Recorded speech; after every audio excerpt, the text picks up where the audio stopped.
We're here at the 2014 NCAA Women's Sectional Semifinals tonight from Neal Fieldhouse on the campus of DePauw University. I'm Russell Kramer of the North Coast Athletic Conference. The DePauw Tigers advance to their second straight NCAA Sectional Final tonight, picking up a win over Carthage, 73-54. The Tigers, who found themselves trailing 22-19 with just over 6 minutes to play in the first half, closed the period on a 16-4 run and would never look back. During that stretch, the Tigers were led by Alex Gassaway, who scored 9 of her 18 points in the burst. Gassaway would finish the game with 18 points, 5 rebounds, and 2 blocks.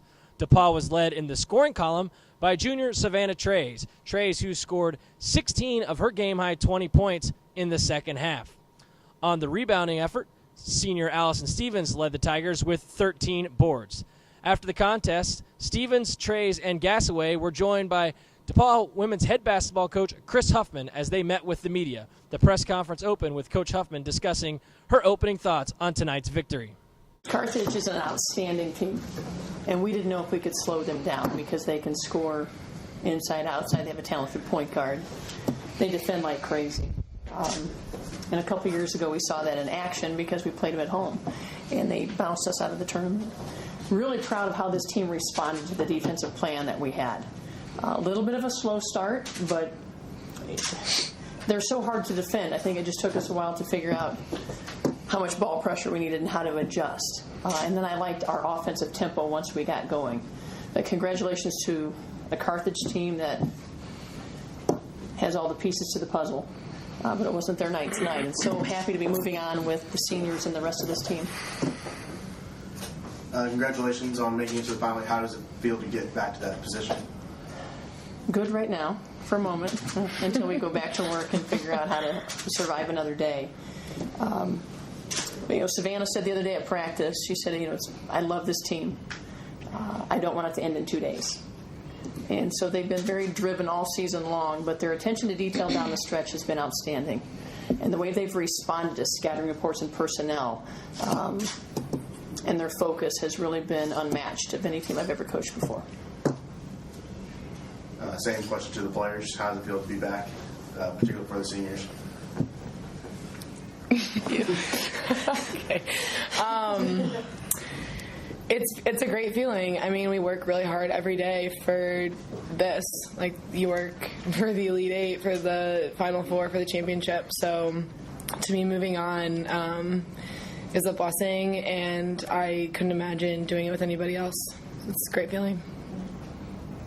I couldn't imagine being done right now sitting here, so it's definitely nice that we get to continue on tomorrow and get back to work. So hoping for one more week.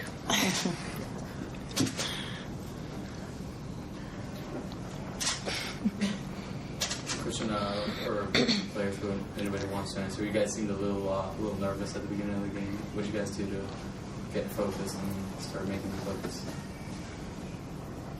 At the beginning of the game, there's always some jitters. There's a lot of pressure, there's a lot of people. It's the Sweet 16. But once you get in the groove after the first couple of minutes, it's just basketball. It's the same game we've played forever and that we've worked on every day for the past 5 months. So you get a little excited, but your nerves calm down once the game gets rolling, and I think we knew that, and we looked at each other and we're confident in each other, and our poise progressed throughout the game, and our confidence grew as the game went on, and then we were able to finish it out really strong. What's the advantage of playing here at DePauw as opposed to traveling on the road? The advantage is they could go to class and take their midterms and have one today. That's the advantage.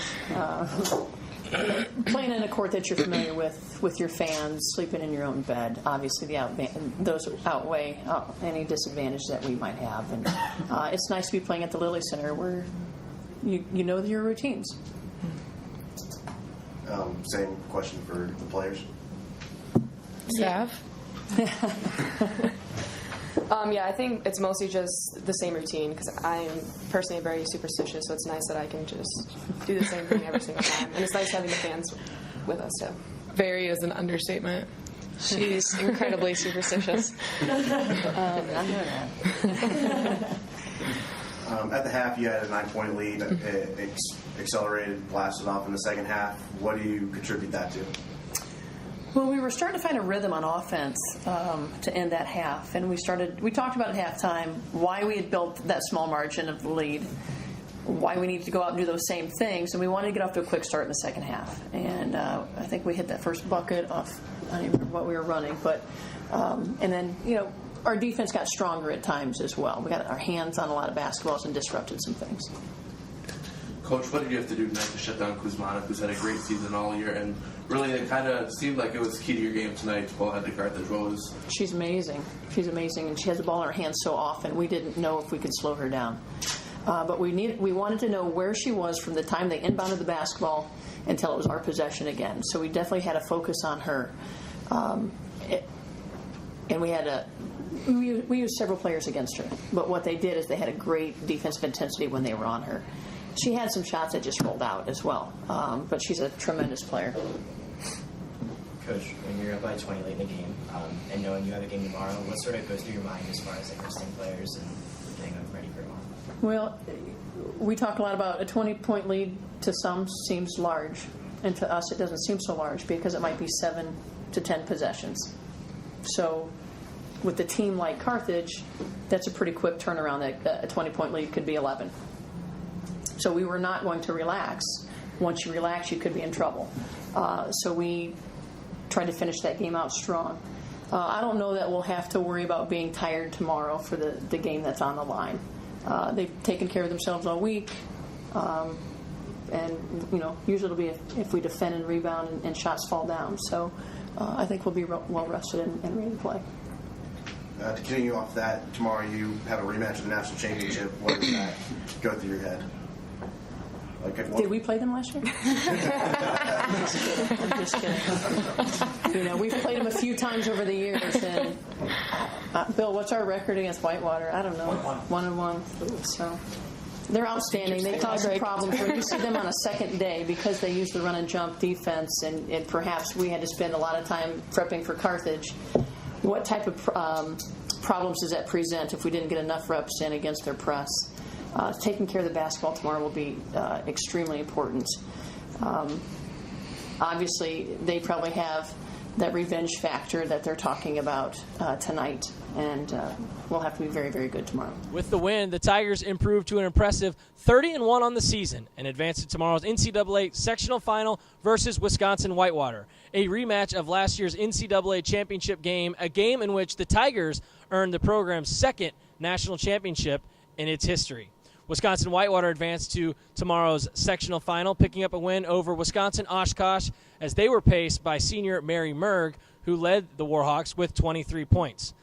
Again, I'm Russell Kramer of the North Coast Athletic Conference. We hope you have enjoyed our coverage of the women's sectional semifinals. Be sure to check out all of our coverage on the North Coast Athletic website, www.northcoast.org, as well as follow us on Twitter @NCAC. For the entire conference staff, thanks so much for watching.